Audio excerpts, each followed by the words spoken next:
Mayong Domingo mga igsoon o nang hinaot ko nga nakapahulay kamo uban sa Ginoo uban sa inyong pamilya nining weekend. Welcome sa atong pamalandong sa pulong nining ika-31 nga Domingo sulod sa tuig ug nining Prison Awareness Sunday. Ang atong mga pagbasa mga igsoon nagtug-an nato nga ang mga makasasala gihigugma o giubanan sa Ginoo. Diya sa atong first reading, dunay dakong kamatuoran nga giklaim nga ang tanang buhi dinhi sa kalibutan gihigugma sa Dios. Kay kung wala pa, wala na lang unta niya buhata. So ang premise mga igsoon nga gihigugma ang tanan nga buhi sa kalibutan tungod kay gihimo siya sa Dios. Matod pa ni Father Bon Baltasar o sa katiludyan nga tungod sa mga panghitabo sa kalibutan, sa presensya sa dautan o mga kadautan, daghan mga tao apil mga Kristiyanos daw musupak nining maong kamatuoran. Apan kini siya magpabilin nga kamatuoran. Simple kayo, klaro kayo. Nga mato dinhi, gihigugma mo ang tanan nga ania. Wala ikaw magtamay sa bisan unsa nga imong gibuhat. Kung wala pa nimo kini higugmaa una sa tanan, wala ang tanimo kini himua. So kay gihimo man sa Dios, iya kini gihigugma. Busa sa tong ebanghelyo, si Sakio gibisitahan ni Jesucristo tungod sa usa ka rason. Siya kaliwat ni Abraham, buti pasabot, siya apil sa gihigugma sa Dios. Busa at tuan siya ni Jesucristo aron siya pasayloon siyang mga sala ug tabangan siya, ubanan siya sa iyahang pagbag-o sa kaugalingon. So kana mga igsoon.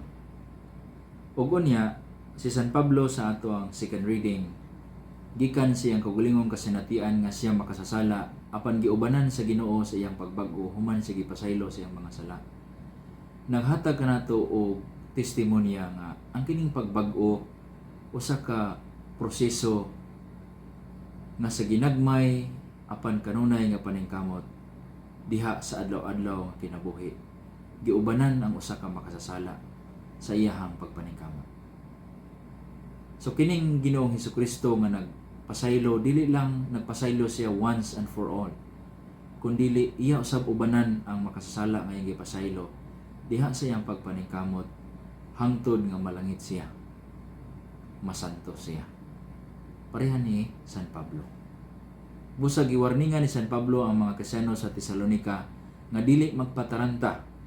Kung dunay mabalita nga daw moabot na ang Ginoo, dili magpataranta. Unsay ingon din ni San Pablo, mahitungod sa pag-ani sa atong Ginoong Jesucristo ug sa iyang pagtigom kanato aron pagpakig-uban kaniya, nagahangyo ako kaninyo mga igsoon, ayaw kamo kakugang dayon ug kabalaka sa taho nga ang adlaw sa Ginoo moabot na. Ayaw kinig tuuhi bisag ipasikan pa kini sa tagna o sa wali o sa sulat nga kuno gikan kanamo. Dili magpataranta sa buhat nga dinagko nga kalit-kalit. Kay nganuman ang proseso sa Ginoo dili man ta niya pakurat-kuratan. Ang Ginoo taas og pasensya nga mag-uban kanatong mga makasasala diha sa atong mga pagpaningkamot. He is patient enough to wait for us until we fulfill our good intentions sa pagsunod kaniya. So naay mga propesya hangtod karon buhi pa ni mga kulto mga ison nga moingon ibaligya ang imong kabtangan kay maabot ang Ginoo, mag-usa ta dito puyo sa puntod aron pag-abot sa Ginoo kita siguro gyud nga malangit. But no. Ingon ni Saint Paul, don't believe them.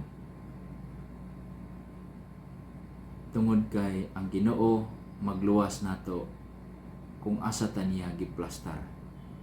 Di pamilyado ta, ulitaw ta dalaga, pari, madre, liyos, o liyosa, o saranhon, balo, lula, lolo. Diha ta sa ato ang kahimtang niya tawangan nga magbago, ubanan sa atong pagpanikamot, sa atong mga pag-antos iya tanggiyahan, ug diha ta niya luwason, diha ta niya santuson. So daghan ng mga kulto sa kalibutan mga igsoon nga maghimo nini, ayaw ka mo padala. No? Naka-remember ko year 2000 doon ay kulto nga nag-ingon, mungit-ngit ang kalibutan, matapos ang kalibutan this year, so we have to buy candles. Kay katong na candle maoratoy maluwas. Fake news. Hantod karon wa pa man mobalik ang Ginoo. No one knows. Jesus said, only the Father knows. So kana mga igsuon ang atong timan-an. Diri ta mo focus sa atong adlaw-adlaw nga pagbag-o sa kaugalingon. Nining Prison Awareness Sunday, atong ipahibalo sa atong membro sa atong pamilya, mga paryente, mga higala, mga kaila nga na preso, nga sila gihigugma sa Ginoo, giubanan sa Ginoo sa ilang mga kalisod diya sa prisohan. Mao ni ang kamatuoran nga nakapabag-o sa usa ka piniriso diin si Mother Teresa sa Calcutta ni bisita sa prisohan ug miingon sa samang mga pulong, kamo dinhi pinangga sa Ginoo Jesucristo ug nag-uban siya kaninyo sa inyong mga kalisod dinhi sa bilangguan. Matod pa sa usa ka piniriso nga si Walberg, American, nga sa dihang nadunggan niya kini mga pulong ni Mother Teresa, nahatagan siya kabaguhan sa iyang kasing-kasing. Wala siya makadungog sukad ni adto ang mga mensahe ni Mother Teresa. Ug sukad ni adto nagbag-o siya sa iyang kinabuhi. Pero wala ditso, hinay-hinay. Hantod nakagawa siya kay matod niya iyang manggidaot ang iyang kaugalingon sa illegal drugs ug mga bisyo. Hantod na ning kamot siya ug karon nakabawi na siya sa iyang kinabuhi. Naghimo siya usa ka movie diin iyang gibuhatag sa lida ang kinabuhi ni Mother Teresa nga iyang gitutuluhan, No Greater Love. Ug matod niya iya kining buhaton aron isangyaw ang gugma sa Dios. Iriiko ang gugma sa Dios diha sa mga ngabil ni Mother Teresa sa Calcutta. Beautiful mga igsoon. So kana ang atong ipahinomdom sa atong mga igsuon nga mga piniriso. Nga sa ilang mga pangagho, sa ilang mga kalisod, sa ilang mga kagulanan, kamingaw, sa ilang pamilya, sa ilang mga pagbasol nga nahinaykan nila ang ilang mga gibuhat nga mga krimen, sa ilang mga pagpaningkamot nga mabuta na unta apan sige palpak, sa ilang mga pagmahay-mahay kay dili unta sila angay mapriso but napriso sila sa kapobrehon o kawadon. Jesus Christ is with them. Nag-uban kanila, nag-antos uban kanila. Ug tabangan sila sa Ginoo hangtod sa kinatungyan sa ilahang kinabuhi. What about us? Kita pod mga igsuon, mga makasasala pod bayata. And we have to remember always that we are loved by God more than we know. Unya, diha sa atong mga effort, iyatang na-appreciate. Iyatang gitagaan sa credit. Sa atong mga sigi o bangon gikan sa atong pagkamumo sa makasaypanan, iyatang ginahatagan sa kadasig. He gives us hope. He gives us light in our darkness. Sa mga naa sa depression, Jesus is with you.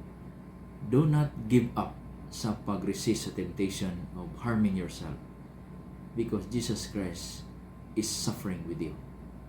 O iya kang agakon basta mo cooperate ka lang sa imong mga kalisod. Diha ka niya himuong balaod, diha ka niya himuong santos sa imong kaugalingon. Father, nakabalo ba ang Ginoo nga ako naningkamot nga dili na magpalabig dula sa ML? Yes, nakabalo siya. Father, nakabalo ba ang Ginoo nga naningkamot na kog undang kog pamalikas? Yes, He knows you struggle. Naglaway-laway na ko, Father, kay niundang na kog sigarilyo. Yes, nakabalo ang Ginoo sa imong mga pag-effort din ha. So padayon mga igsoon. Nakabalo ba, Father, ang Ginoo nga nag-antos ko sa akong pagpasensya karon kay sa una ligas paka ba ko sumbag dito. Pero karon kapaningkamot ko pasensya bisan kung usahay mangurog nako sa kasuko. Yes, nakabalo ang Ginoo ug uban siya kanimo, nagtabang siya kanimo diha sa imuhang mga pagpaningkam. Padayon igsuon, ayaw ug kataranta. With calmness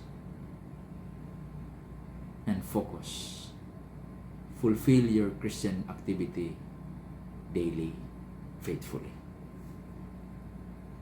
So, ingon ana mga igsoon ang atong Ginoong Kristo. Dili lang sa Dios nga nagpasaylo niya, biyaan ta niya, tagdan ta niya sa paghukom. No. Iyatang ipasaylo ug iyatang ubanan sa atong pagpaningkamot nga mahimot ang buutan niya nga sumusunod. Ang atong mga pag-antos mga igsoon mao'y makasantos kay giubanan ta kanunay ni Jesus.